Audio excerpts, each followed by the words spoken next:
All right, Andrea, I've got the gates open. People are joining. Welcome, and Angela and Bill and Craig. If while you're joining, if you just want to drop in where you're joining us from in the chat, that would be excellent. Everybody should have that option to share. Who Should I else? see, should I share my Go. screen now? Yeah, yeah, it's a good idea. Shelly is joining us from Iowa. Welcome. And we have Cedar Lake. I think that's Indiana. And who else we have? Andrew from Washington. Kristen from Milwaukee. Oh my gosh, so many. Okay, I gotta slow that. Jill is joining us from Missouri. Welcome, Jill. I've chatted with her before. That's awesome. All right, Andrea, let's give everybody just 2 minutes to join. So while you're Okay. joining, if you want to drop in the chat where you're joining us from, we'd love to see where everybody's tuning in from. We have another Jennifer from California. Rhonda is joining us from Texas. Fun to see all the states pop up. Yeah. Welcome.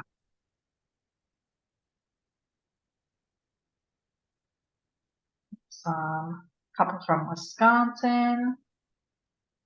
Oh, the Netherlands. Daniel's joining from the Netherlands. That is exciting. Yes. All right. Does anybody have anywhere more or further away from the US than the Netherlands? I think last webinar we had somebody join from, I want to say South Africa. So that was really Awesome. cool. Very cool. All right. Oh, Argentina. Very cool. Awesome. Yeah. Nice. All right. So my name is Jennifer, and I am the growth marketing manager for Rise Vision, and we are hosting Andrea Gribble from Social School for Edu. Thank you so much for being here, and I'm going to turn it over to you. Yes, I am excited to be here. We are going to share a bunch of do's and don'ts and also have some interactive kind of questions going up. So you can feel free to use the Q&A bar. Also, you can use the chat, but sometimes when we've got so many people on there, it's sometimes hard to follow. So Jennifer will be piping in as well on this topic. Really excited for another Rise Vision webinar. I got to join and partner with Jennifer last summer on some back to school things, and now we're just talking general do's and don'ts. This is still my favorite quote from George Kiros. We need to make the positive so loud that the negative becomes almost impossible to hear. We need those daily stories going out that are really celebrating the great things happening in our schools. And I'm Andrea Gribble. I have been doing social media for schools for 10 years now. My sophomore, I think, was in kindergarten or first grade when I started, which it's just crazy that now she's driving a car. But I love what I've learned, and I love to share what I've learned. Social School for EDU partners with more than 500 schools across the country. I will not, TCEA next week for Texans. I won't be there, but I hope you will be. I am an author. I wrote a book called Social Media for Schools. I'm a podcaster and a blogger, and I have 6 kids, and I'm just excited to share my passion and some of my lessons learned and a lot of mistakes that I've made along the way. And we're going to talk about some of those today. Oh, Jennifer, you're on mute. Oh, muted myself. So this is Rise Vision. This is Cheryl from De La Salle. We both have blonde hair, but that's not quite me. But Cheryl's excellent. And so Rise Vision, we are the #1 digital signage software for K-12 schools. We're used by over 3,000 schools across North America and starting to go worldwide. So that's super exciting. And we currently have over 35,000 displays across the world. So we're trying to get into every school in the US and Canada.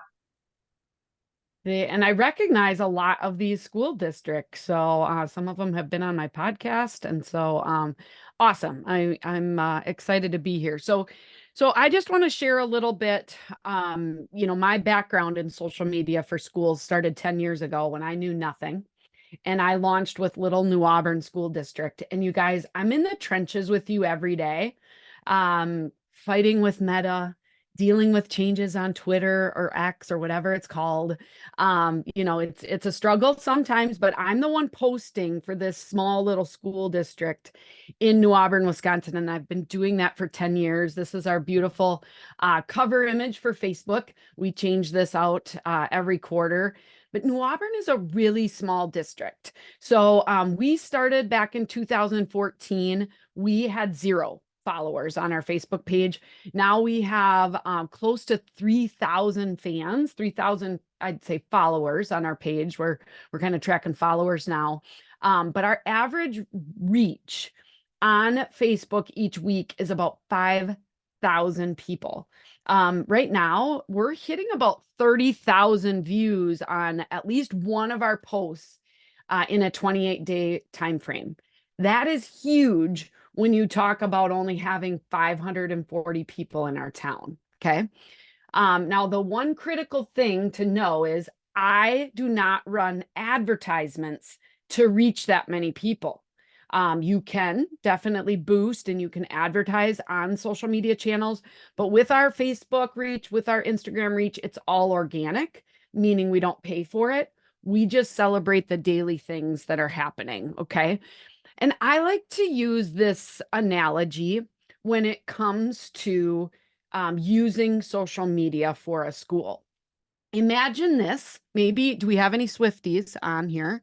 I love Taylor Swift. I followed her since she was just starting out when my girls were young and they knew every word to every song.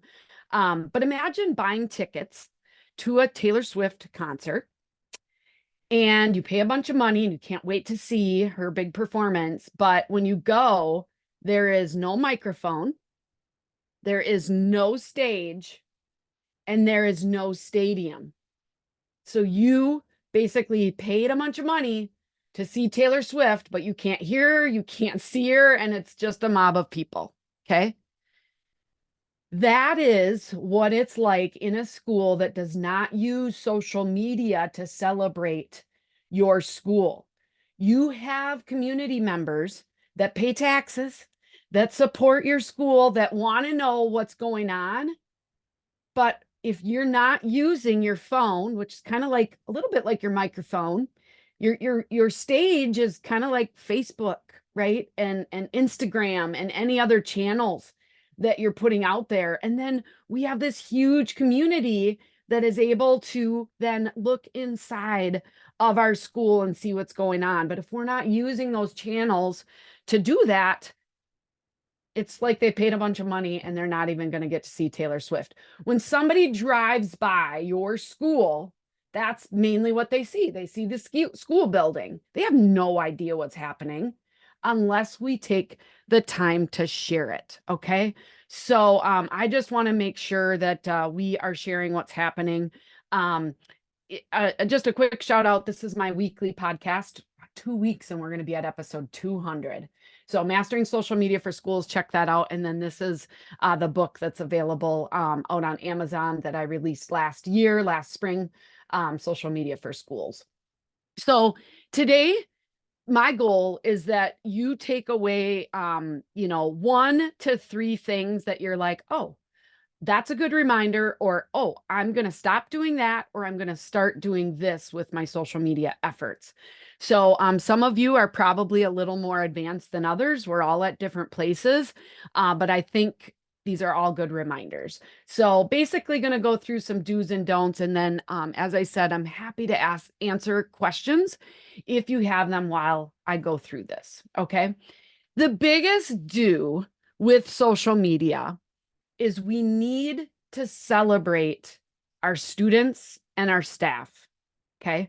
We need to be celebrating all of the things inside the classroom, outside the classroom, the cute smiles, using technology, right? Some of the STEM activities, athletics, staff members. Okay. I hope that when you scroll through your Facebook feed or your Instagram feed or Twitter feed, that you are just seeing a ton of celebrations of your students and your staff, because that is what is going to resonate, and that is what is going to garner a lot of reach and allows people a glimpse inside of your schools. This post, celebratory post, it was a big volleyball win. You can see here that when you go into your insights within Meta Business Suite, you can see how many people each post reached. This post reached almost 8,000 people. Remember, we have about 2,900 fans, 2,900 followers, but this one reached almost 8,000. That's because there was 331 reactions, 42 comments, and 5 shares. Okay. That's big reach. But the reason that it reached that many people is because of the engagement scale. And if you followed me for a while, you know this, but make sure everybody, that's following your page, that you interact with on your staff, maybe your PTO or your PTA organization, that they recognize that their interaction with what you share on your school's page makes a difference to how many people see what's being posted. When somebody hits a like or a love on a Facebook post, it's worth like 1 point on this hypothetical scale. Somebody takes the time to comment on this one, 42 people took the time to comment. Those 42 comments are worth 7 points. Okay. Sharing is worth 14 points or more. Okay. Because it depends on how many people that person that shared it is connected to. So we really want to drive engagement, but we really want to let people know that, hey, comments and shares are the best way to help our school be celebrated with more people. Okay. This is Yeah. the, oh, yes.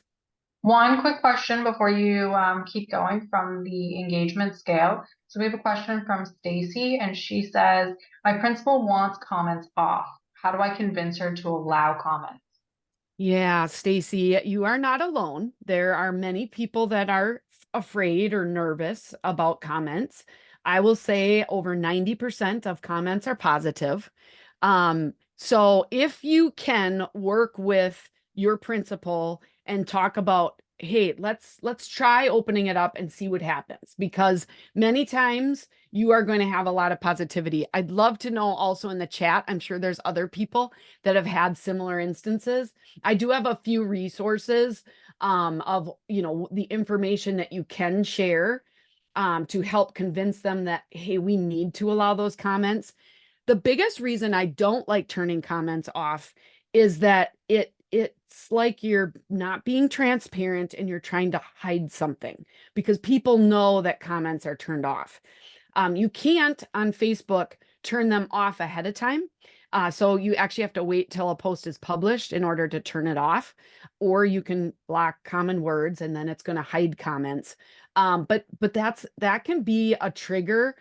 My thought is, if you don't want comments, then you shouldn't use social media.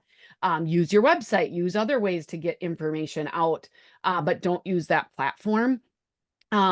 So, I would just really recommend that you take a look at that and really have that discussion, and then share, this engagement scale with your principal, because knowing that, hey, by not allowing people to comment, we are limiting all the good things that people are going to say about us, and we may be limiting our reach.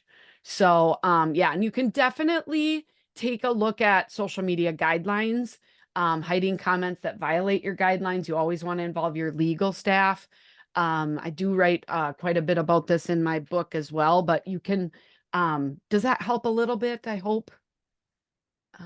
I want to make sure, just real quickly, I saw one other question before I get to this, is where you view your insights. I think, Angela, you had a question about insights. So you want to make sure you've got your Meta Business Suite. So how I get to insights, I'm on my page that I manage. I'm still logged in as myself. I go into Meta Business Suite, and then you're able to get in to insights. If this loads, maybe this is a good reminder for all of you.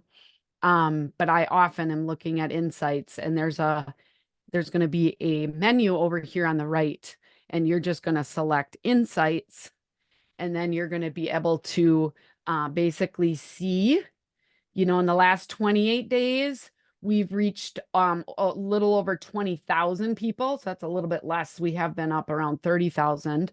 And then also you can look at all of your content, and then you can see how many people each post reached. You can also, this is just some of our latest posts. You can also, if you want, you can look at it in descending order. And that way you can take a look at some of the posts that have reached the most people. And what's nice about that is, hey, our audience, our community really likes that type of content. Maybe we should share more of that. So you're able to dive into a lot of analytics that way. So I hope that helps. So my second item to go with the do celebrate students and staff is don't just use it as a bulletin board. Okay. Just as Jennifer with Rise Vision talks about, I mean, with their displays, it's not just information. They're also trying to celebrate what's happening in the school, right? And making a big deal of that. Well, same with social media. It's not that you can't use it for reminder type items like this one that was a reminder of our Veterans Day program. But you got to know that when you're just reminding people, or setting up a little event that's happening, but it's not a picture from a past event or something, that it's going to reach less people because it drives less engagement. There are a lot of people out there or a lot of school pages that I see that all they're using social media for is a bulletin board. That's all they're posting are reminders or upcoming events, or don't forget this. A lot of graphics without a lot of pictures of kids' faces. So don't just use social media as a bulletin board. Okay. And I just had a huge Instagram webinar yesterday, and in that I was telling people on Instagram, I really like using stories for some of those reminders. Okay. And Kimmy, we're getting to hang out again today, which is great. But I just want to make sure that, you can use stories for all those reminders. They don't necessarily all go on, like, especially your grid or your posts on Instagram. Okay. Do celebrate all of your students. So you really want to make sure that you're not just celebrating athletics or just celebrating, the top whatever 10% of your kids that are in the honors program and whatever. I think you want to just make sure that you're celebrating all your students. And to do that, I mean, talk with your principals, talk with your district leaders, talk about some of the unique programs that you have, and just make a point to highlight those folks on your social media pages. You want to be able to look through and make sure that you're getting a wide variety of ages and activities and athletics and abilities and all of that stuff. And yes, Janica says, never forget CTE and special education students. And by the way, National CTE Month is February. So that would be a great time. Also, it's a shout out for February of Love Month. Like, what do we love about our school? Maybe it's all of these different types of programs we have, and it's the perfect opportunity for you to celebrate all that you have to offer. Okay. This is another unique one that really went viral for us in a little school district in Alexandria, Minnesota. They're doing sewing machines. It blew up. Look at this, 34,000 likes and loves, over 2,000 comments, and 3,500 shares. This is not a award-winning photo, okay? It's not, but it's kids at a sewing machine that are obviously very focused on what they're doing. Look for those opportunities and share that. And I want to give just one more super quick example from Ellsworth, Wisconsin. They reached over 1 million people with their recent post of celebrating their students who were reading outside, because it's cold here in Wisconsin. They were reading outside in hammocks.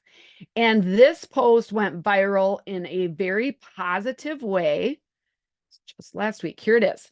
53,000 likes and loves, 2,500 comments, and over almost 9,000 shares, and just really struck a chord with people. And it's, again, it's just this picture of them reading outside. Great caption.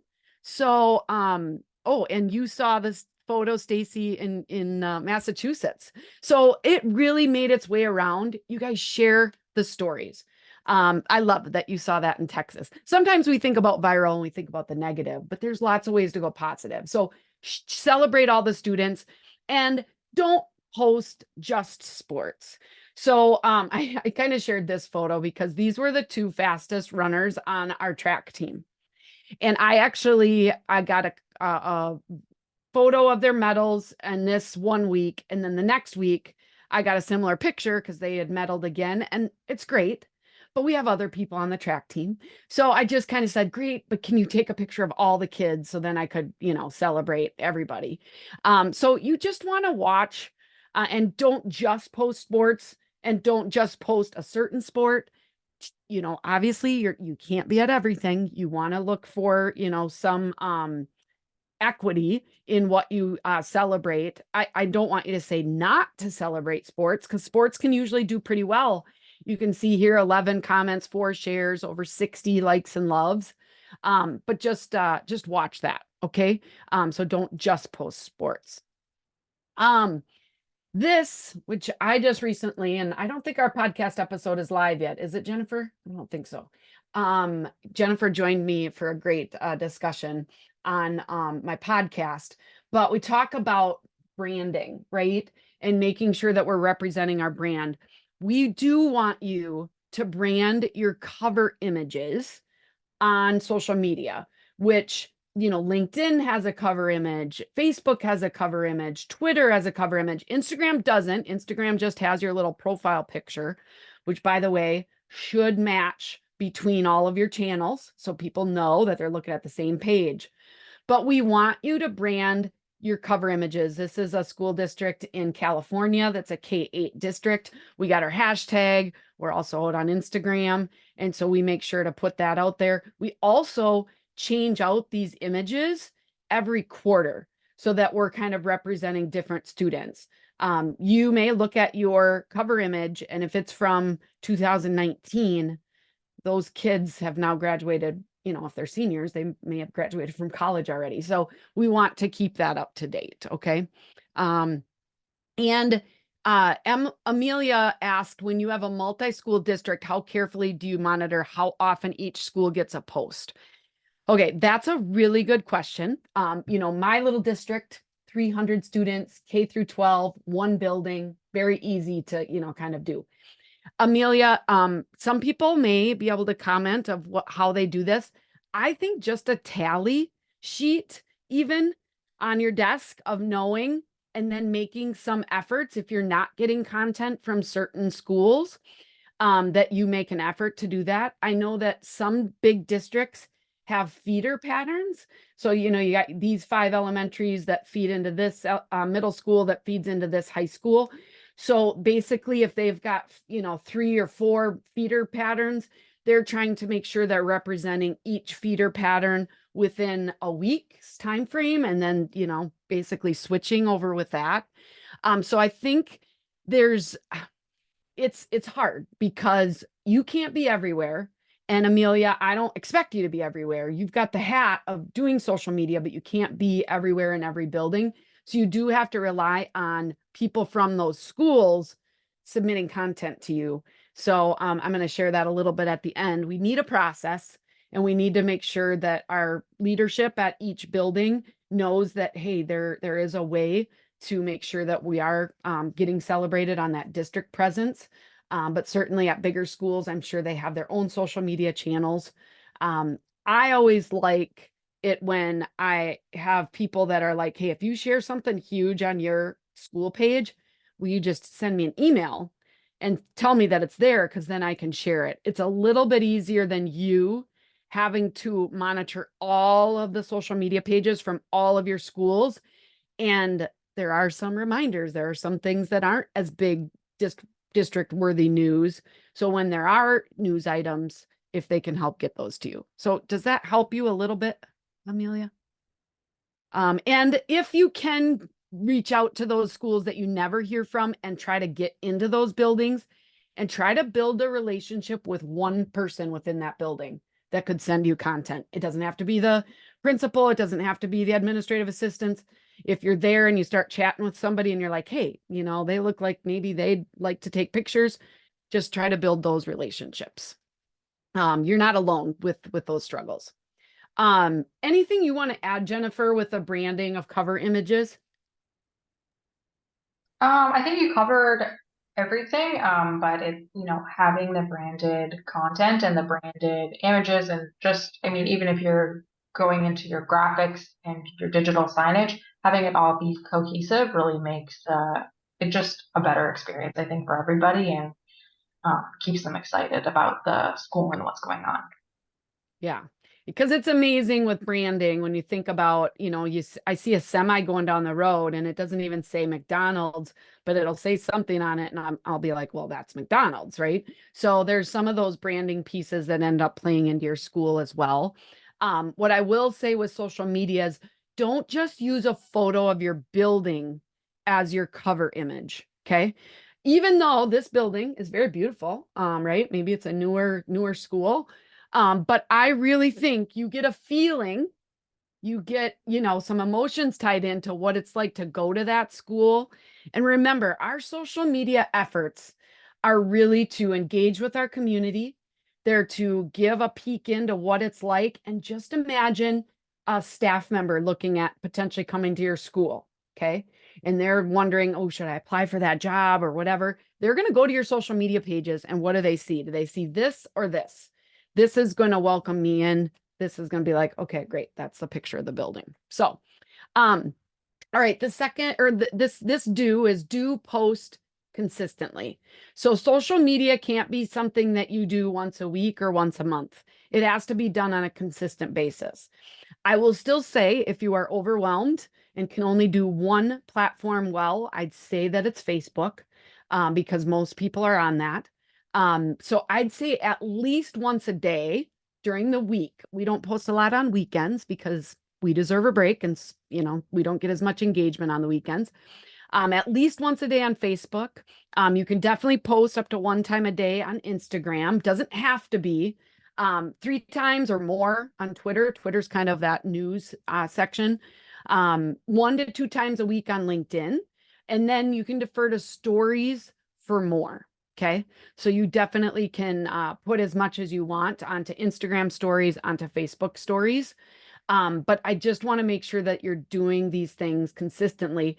And you are looking at when you're posting just to try to reach the maximum amount of people. Okay. We normally have 4 times that we're posting for our schools. And this kind of shows you, we don't do Saturday and Sunday necessarily anymore, but 6 a.m. right when we get up. A lot of moms are looking at their phones right when they get up. 11 a.m. around lunchtime, just before lunchtime. 3 p.m. is just before pickup time, and then 7 p.m. Okay. So those are some options for you. And you can pick different times as well. But we really like to have that cadence, and, I can schedule things out ahead of time so that I'm not constantly like, oh my gosh, what am I going to post? Okay. We have a question. Does an open Wi-Fi guest network for visitors to the school during sports activities and plays encourage them to use social media to share positive things about the school?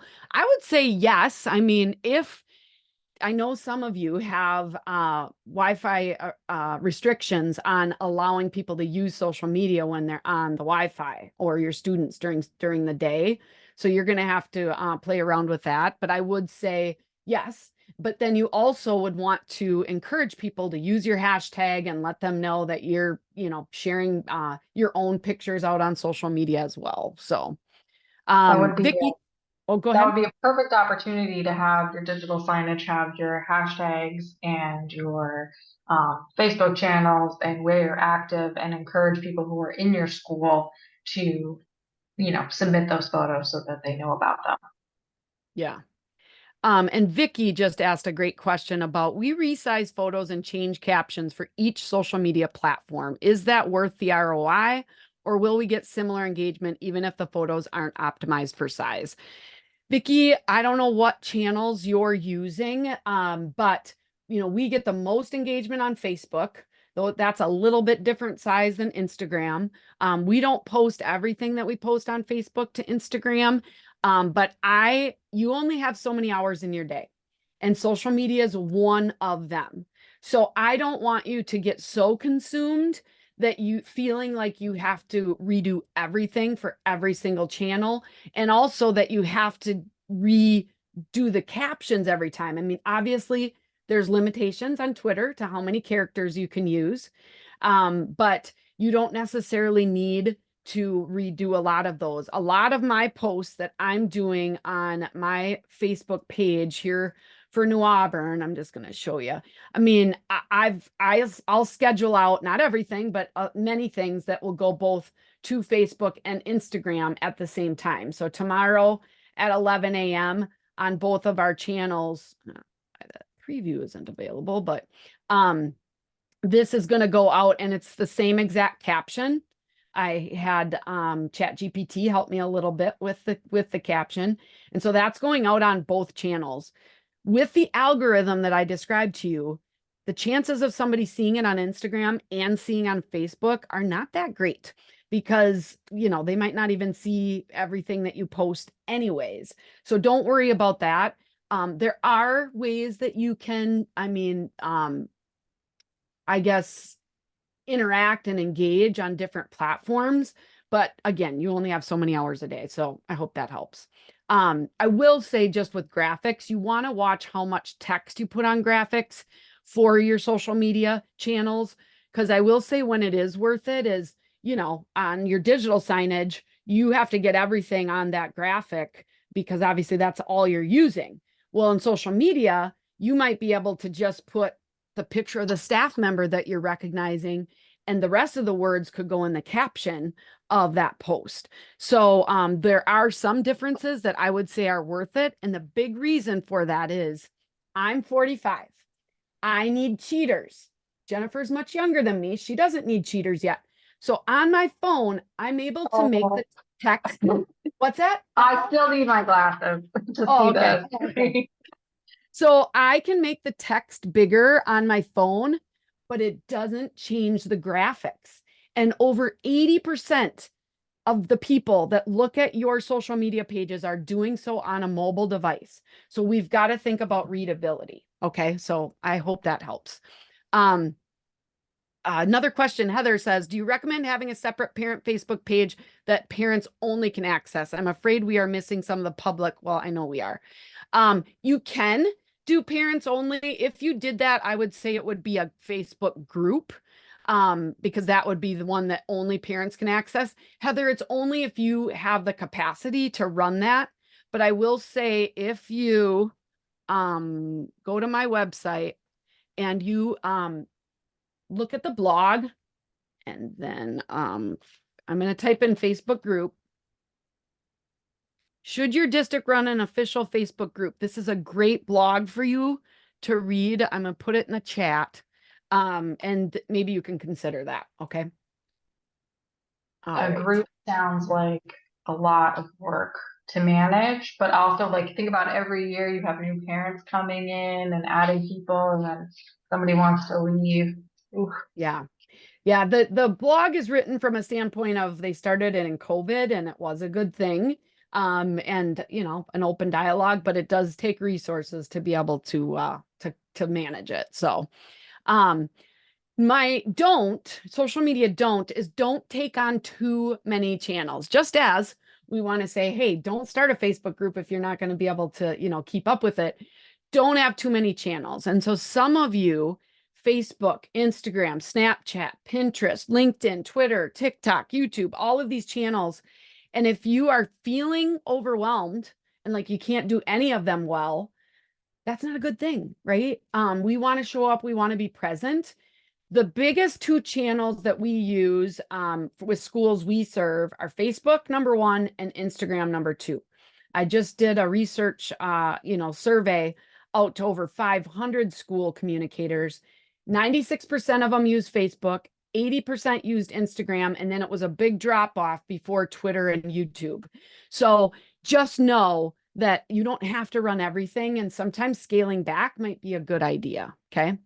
So I'm giving you that permission to take a look at that. And certainly with all the changes on Twitter or X, we have scaled back that platform because it never was really engaging for some of our schools. And so we kind of scaled that back, and now we're putting more effort into Instagram Reels and Instagram Stories and some of the content that we're sharing that way. So um do post the best image first. Okay. You can post multiple pictures. On Instagram, obviously you can post up to 10 pictures in one post. Facebook, you can do more, but you want to post the best images first so that it draws people in and they want to click more. Okay. So that is a good piece of advice. And just a reminder, on Instagram, you're actually able to post in a carousel post, which is up to 10 images. It's images and video that you can post in that 10 items that you can post.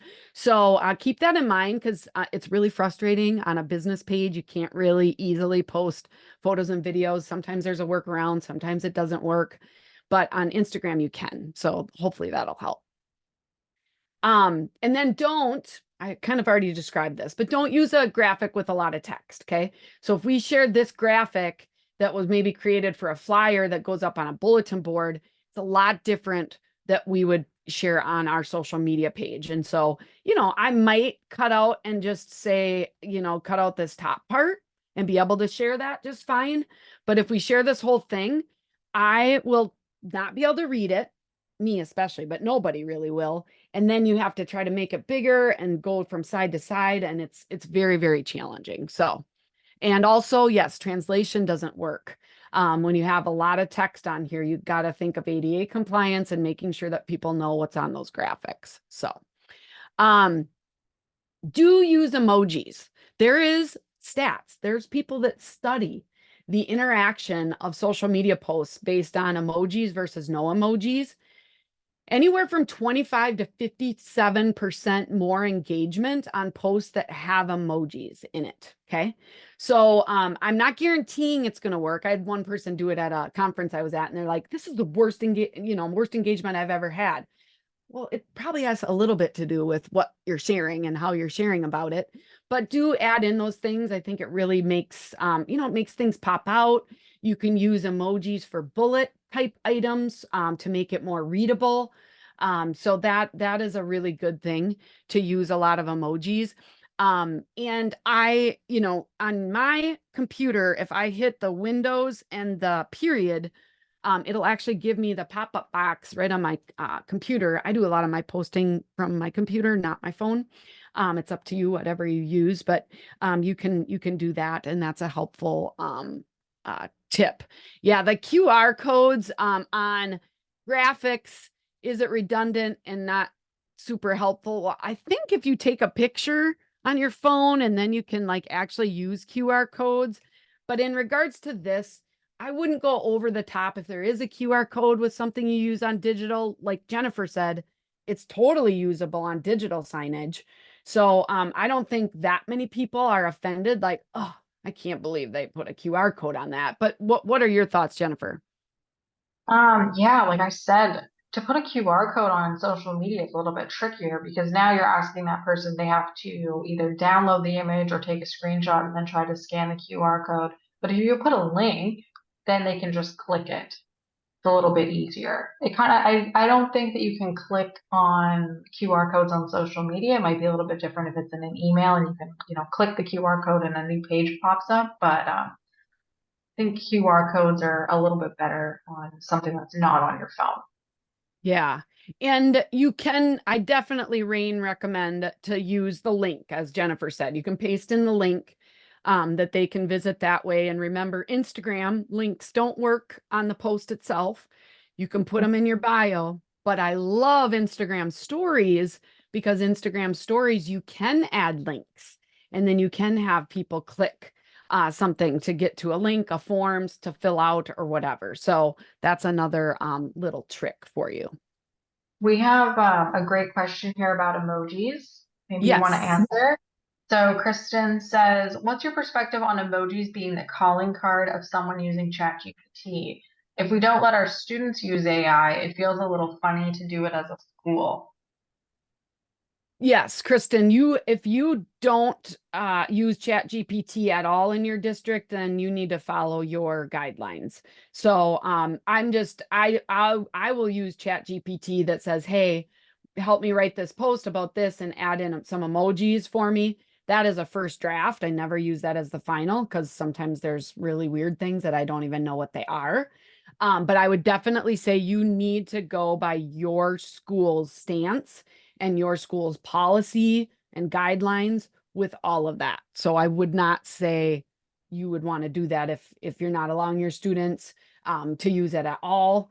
Hopefully we're going to be able to I know there's a lot of things changing with AI all the time, further enhancements, but there's also been some restrictions on plagiarism and all of those things. And so you need to go with what your guidelines are for your school. Yeah, and I don't think that emojis are a calling card for ChatGPT. I mean, if emojis have been around on social media for so long, so I wouldn't get too hung up on it. And then Kimberly says, I use ChatGPT to add emojis to my posts. I tell I copy my post in and it adds the emojis for me. So Yeah. that's great too. Yeah, time saver there. My don't for this is don't share large paragraphs of text. You can see here, I mean, there's no breaks. It's overwhelming. I don't even want to read it, right? And so make sure that you're putting some double spaces. My trick is I try not to go more than 3 lines, like on a phone without having a space. So again, I'm just gonna go to my page here and this is the page I run every day. I'm not perfect, by the way. You'll look through here and you'll be like, Andrea. So I just shared this reel earlier today. I've got a throwback Thursday here. Here is a field trip that they went on yesterday, and I used the emojis, but this is actually a double space here. It doesn't look quite like a double space, but it's helping break up the text instead of just one solid paragraph. And so I definitely recommend on social media to do that, okay? To separate that out. Do focus on engagement. So we talked about the likes, the comments, and the shares and how critical they are.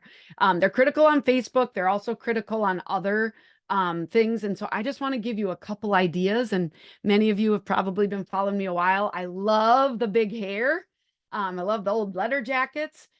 We love the technology. We love the school spirit. I think I had this Apple IIc computer when it came out back in 1986 or whenever that was. So people love and interact with this. I mean, look at this one. It had 39 comments and 6 shares. Okay. So really great engagement for things like Throwback Thursdays, which are just pictures of our old yearbooks. Take them with our phone. Okay. You also can ask simple questions. And so this, I actually have a free list of 52 ideas that you could do for question of the week that pertain to schools. Can you name your 5th grade teacher? Right now in the chat, let me know who is your 5th grade teacher.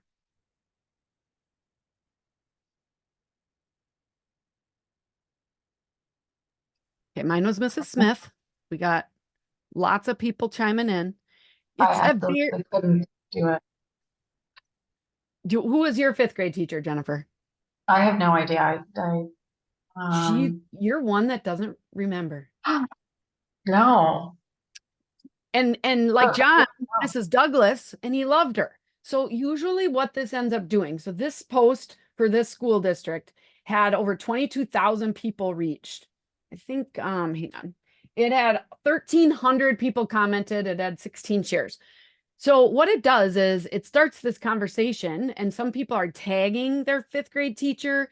Some people will start reminiscing stories.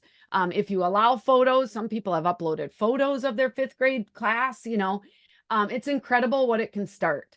And what it does it increases engagement, so all of your posts are seen by more people, but it also gets people used to interacting with your posts. So they think, oh, this school district page, this is okay to say something. And so maybe the next time they see something super cool, they're going to take the time to say, gosh, my child would not stop talking about this activity. I'm so glad that you provided this opportunity or whatever. Now, one thing, this list of questions is right here. So we'll get this to you. It's going to be in the slide deck too that Jennifer's going to send out. So you'll Yep. get that. Let's see here. The one negative is some people will say, hey, this is a security question. You should not be asking this. Okay, so there's always those people, and it's, we kind of just respond back, hey, we never, we're just trying to build positive engagement about our school. You should never share information that you're not comfortable with or whatever. So, so this is good. And another idea to focus on engagement, this was a great idea from Hayward, Wisconsin. They did the Get Caught campaign. So they were asking their area businesses to wear their Hayward Hurricane gear on Fridays. And so they would randomly go out, and if they were caught wearing their apparel, they would get a gift from another local business, which just happened to be a Dairy Queen cake with their logo on the front of it. But that was a great thing. And then they shared it on social media. So again, great ways to kind of get the community involved. It's online engagement, but it's also in-person engagement, right? With the student council going out to award those business owners. So love that idea. Just a few more here. Don't allow bots to spam your comments. You guys, it's just ridiculous. These bots that come on and say, hey, join our live stream. Or, sometimes it's dogs. It's apparel. Okay. The easiest way to do this and moderate this is through moderation assist. Okay. On your Meta Business Suite, well, actually in your professional dashboard, you can go into moderation assist and you can prevent people from sharing any links in your comments. So I hope that you knew about this, but if you don't, you do now.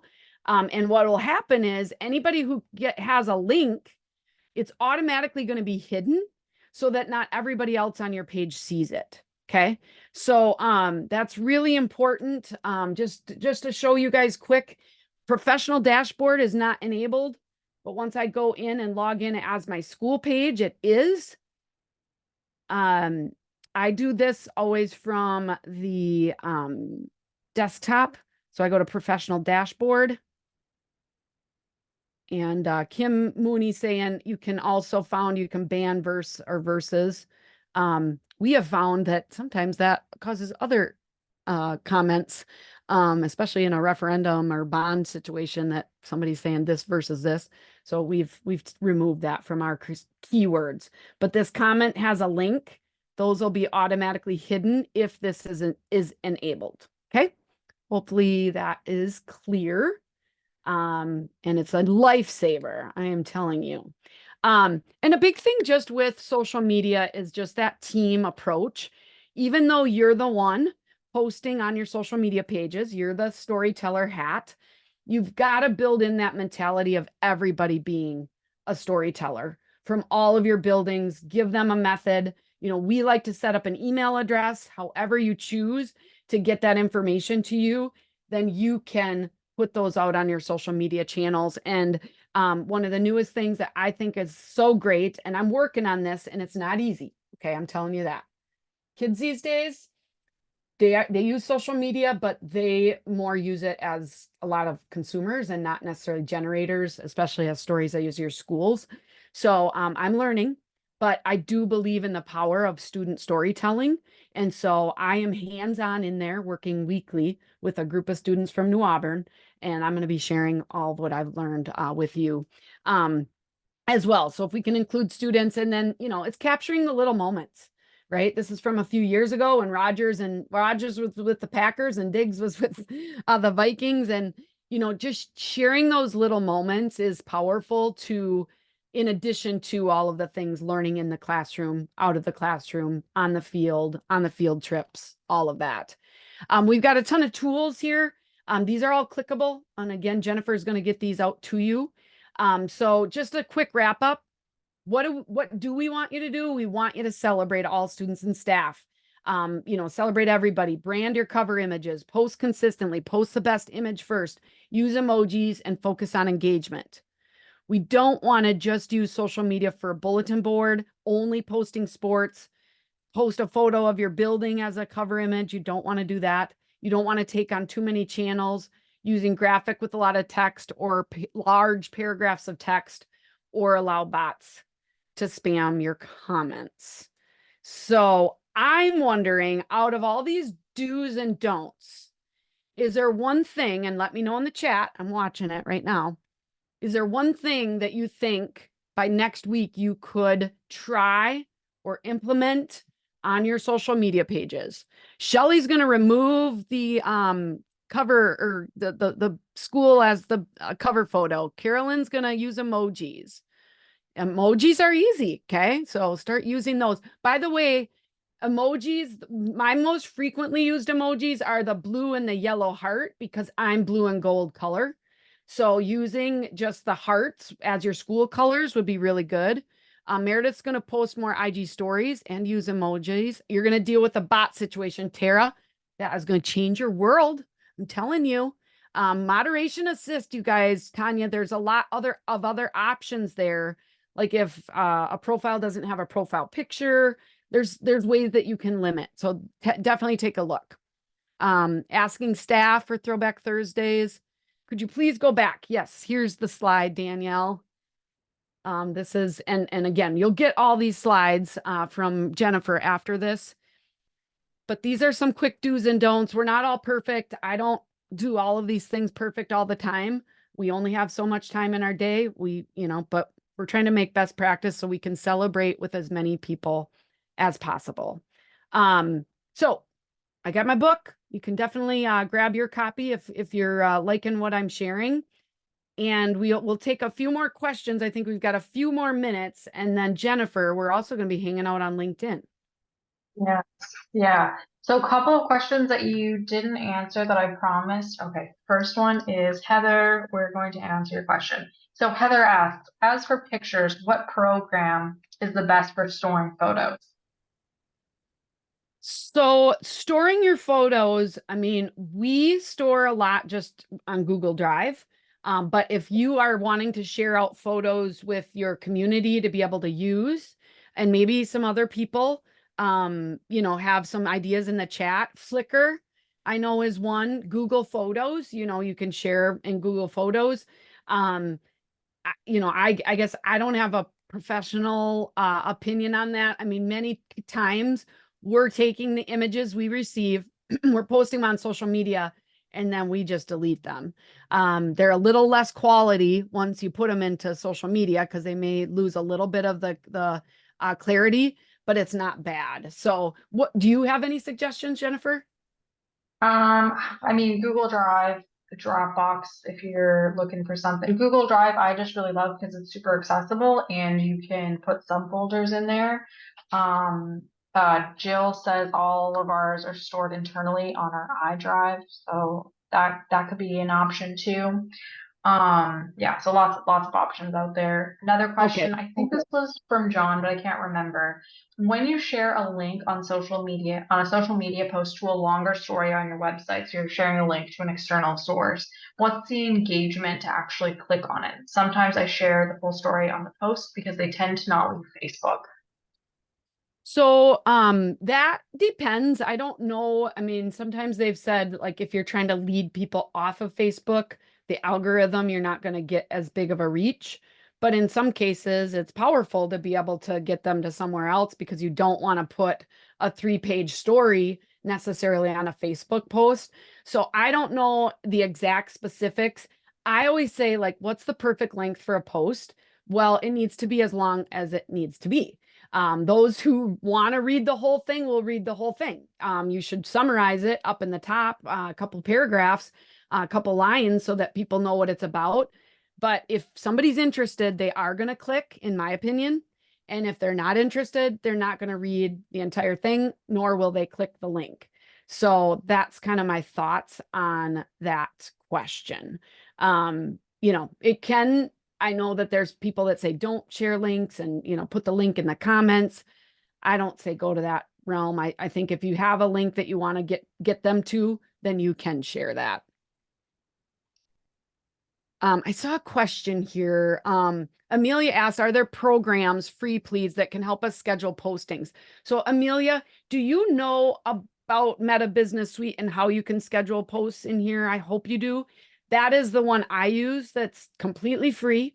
I can post out 29 days in advance, and I can schedule for Facebook or Instagram or both together. And then you're actually down here able to schedule out 29 days. You can see here, I can go up to the 23rd of February and you can pick the exact time of day. So that's what I use. There's things like Hootsuite and Buffer and, a lot of those, and some of those have free platforms, but I know a lot of them have switched over to paid options only. And so that can be a struggle. So did you know that you could use Meta Business Suite? Does that help at all, Amelia? And I guess that already got answered too, but sorry. All right, so we are going to continue the conversation on LinkedIn. I just dropped a link to that chat. So if you didn't get your question answered and you still have it, you can just go over there and we will continue for the next 5 to 10 minutes. Can I answer and one then- more question? Yeah, go ahead. Yeah. So Kristen, you asked, is there an algorithmic benefit to interacting with comments on your posts? You bet your bottom dollar. Okay. So I don't interact as far as reply to all of them, but we as a company, we manage social media for 85 school districts. We like to at least like the comments. It basically is acknowledging, hey, we saw your comment. Thanks for making that comment. And it does help the algorithm. So when you can engage in within the comments and then there's more engagement there, that does help the algorithm and it is going to help you be seen by more people.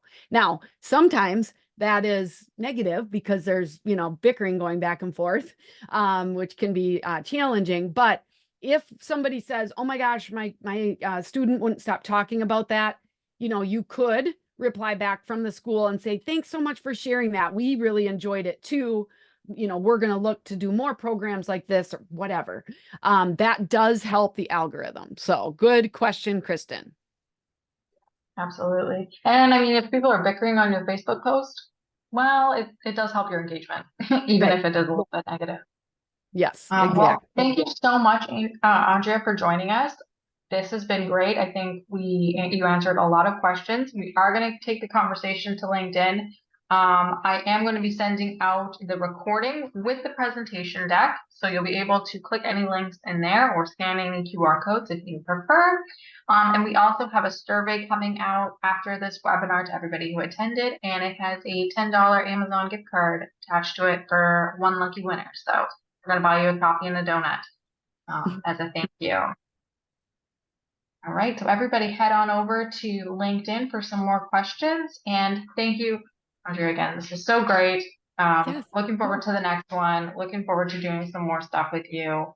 And thanks to everybody for joining. Absolutely. We'll talk to you later. You guys all have really important jobs. What you do matters. And so just keep telling those stories. We're here to support you. And thanks so much, Rise Vision, for having me today. We'll see you over in LinkedIn. I'm jumping over right now. Okay, see you.